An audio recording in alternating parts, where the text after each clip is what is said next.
ఏం సార్ ఇంకా తెల్లాలేదా మీకు?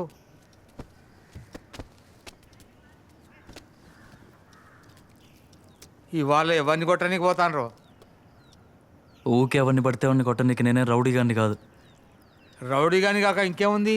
జనాల్ని బెదిరించడం, పైసలు గుంజడం అన్ని రౌడీ పనులే కదా నువ్వు చేసేవి. నేను బెదిరించేటోళ్ళు ఎవరు అమాయకులు కాదు. పెత్తనం చేసేటోళ్ళని సెట్ చేసి మంచోళ్ళకి హెల్ప్ చేస్తున్నా. నువ్వు చెప్పే వ్యవస్థ చేయలేని న్యాయం నేను చేస్తున్నా. ఆ పని నువ్వు కాకి తొక్క వేసుకొని చేస్తే ఎవడు ఏమి అనడు.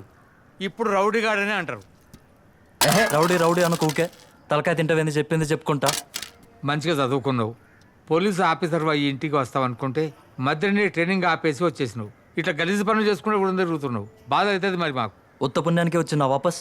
నీకు తెలవదా ఎందుకు వచ్చినా? ఓ పురుగుని చూసినట్టు చూసేటోడు ఆ ట్రైనింగ్ ఆఫీసర్ నన్ను కేవలం నా కులం చూసి. ఎట్లుంటాడు మంచినేటోడు అట్లాంటి జాగలా? తట్టుకొని నిలబడాలి. తట్టుకొని నిలబడ్డవాడే గొప్పోడవుతాడు.